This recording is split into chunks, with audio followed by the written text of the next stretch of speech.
That's my quick comment. नमस्कार, मैं हूं Rakhi Jain. Let's my quick comment में आपका स्वागत है। आज बात राजस्थान के पंचायत चुनाव की, लेकिन ये सिर्फ गांव की सरकार चुनने का चुनाव नहीं है। ये आने वाले 2028 विधानसभा चुनाव की पहली जमीन भी तैयार कर रहा है। क्योंकि राजनीति सिर्फ बड़े मंचों पर नहीं बनती, उसकी असली शुरुआत गांवों से होती है। पंचायत चुनाव वही मंच है जहां से नए चेहरे उभरते हैं, समीकरण बनते हैं और सत्ता की अगली कहानी लिखी जाती है। राजस्थान में पंचायत चुनाव हमेशा से सिर्फ प्रशासनिक प्रक्रिया नहीं रहे, बल्कि ये राजनीतिक प्रयोगशाला की तरह काम करते हैं। यहाँ जो नेता जीतते हैं, वही आगे चलकर जिला परिषद, फिर विधानसभा और कभी-कभी संसद तक का सफर तय करते हैं। यानी पंचायत चुनाव असल में राजनीति का पहला टेस्ट होता है। इस बार ये चुनाव और भी अहम हो जाते हैं, क्योंकि राज्य में हाल ही में सत्ता परिवर्तन हुआ है। नई सरकार के लिए ये मौका है कि वो अपनी पकड़ गांव-गांव तक मजबूत करे। वहीं विपक्ष के लिए पहला बड़ा अवसर है, जहां वो अपनी जमीन को परख सकता है। अब बात करते हैं इस चुनाव के असली खेल की। पंचायत चुनावों में बड़े-बड़े मुद्दे नहीं चलते। यहाँ माइक्रो पॉलिटिक्स काम करती है। यानी कौन किस जाति से है, किस परिवार का प्रभाव है, किसका गांव में कितना नेटवर्क है, ये सब तय करता है कि चुनाव कौन जीतेगा।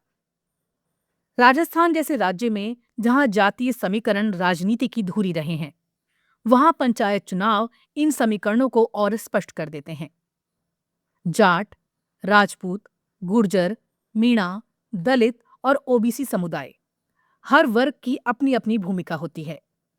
पंचायत स्तर पर ये समीकरण बहुत बारीकी से काम करते हैं। यही वजह है कि राजनीतिक दल भले ही सीधे तौर पर पंचायत चुनाव में शामिल ना हों, लेकिन उनकी रणनीति और समर्थन साफ दिखाई देता है। ये चुनाव नेताओं के लिए ग्राउंड टेस्ट होता है। कौन कितना मजबूत है, किसका जनाधार कितना है और किसे आगे बढ़ाना चाहिए। एक और महत्वपूर्ण पहलू है नए चेहरों की एंट्री। पंचायत चुनाव युवाओं और पहली बार राजनीति में कदम रखने वालों के लिए सबसे बड़ा मौका होते हैं। यहाँ से उभरने वाले नेता आगे चलकर बड़े चुनावों में पार्टी के चेहरे बन सकते हैं। यानी ये चुनाव सिर्फ वर्तमान का नहीं, बल्कि भविष्य का भी है। अब सवाल ये है, क्या इस बार भी वही पुराने समीकरण काम करेंगे या नए मुद्दे और नई सोच सामने आएगी? क्योंकि गांव की राजनीति भी बदल रही है। अब केवल जाति या परिवार का प्रभाव ही नहीं, बल्कि काम, छवि और सोशल मीडिया तक का असर दिखने लगा है। युवा मतदाता अब पहले से ज्यादा जागरूक हैं। वो विकास, रोजगार और सुविधाओं की बात करता है।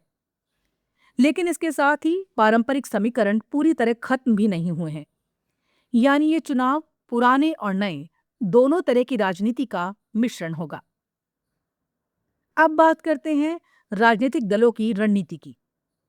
भले ही पंचायत चुनाव गैर दलीय आधार पर होते हैं, लेकिन जमीनी हकीकत यह है कि हर उम्मीदवार किसी न किसी राजनीतिक विचारधारा से जुड़ा होता है। पार्टियां सीधे टिकट नहीं देती, लेकिन अपने समर्थित उम्मीदवारों को मैदान में उतारती हैं। यहां जीतने वाला हर प्रत्याशी किसी न किसी रूप में पार्टी के लिए भविष्य का निवेश होता है। इसलिए पंचायत चुनावों के नतीजे आने वाले विधानसभा चुनाव के लिए संकेत देने लगते हैं। अगर किसी पार्टी के समर्थित उम्मीदवार बड़ी संख्या में जीतते हैं, तो ये माना जाता है कि उसकी पकड़ मजबूत हो रही है। और अगर हार होती है, तो ये चेतावनी भी होती है। यानी ये चुनाव मूड ऑफ द ग्राउंड को समझने का सबसे सटीक तरीका है। लेकिन इस पूरी तस्वीर में एक चुनौती भी है। जब चुनाव जातीय और स्थानीय समीकरणों पर ज्यादा निर्भर हो जाते हैं, तो कई बार विकास के मुद्दे पीछे छूट जाते हैं। इसलिए ये भी जरूरी है कि पंचायत चुनाव केवल सत्ता की सीढ़ी ना बने, बल्कि गांव के विकास का माध्यम भी बने। क्योंकि आखिरकार पंचायत का काम है गांव की समस्याओं का समाधान। सड़क, पानी, शिक्षा, स्वास्थ्य, इन सब का जिम्मा पंचायत पर ही होता है। अगर चुनाव केवल राजनीतिक समीकरणों तक सीमित रह जाएंगे, तो गांव की असली जरूरतें पीछे रह जाएंगी। तो राजस्थान के पंचायत चुनाव सिर्फ गांव की सरकार चुनने का मामला नहीं है, ये आने वाले राजनीतिक भविष्य की नींव भी है। नमस्कार। आप सुन रहे थे let's mind more than radio. Follow कीजिए हमें हमारे सोशल मीडिया प्लेटफॉर्म्स पर।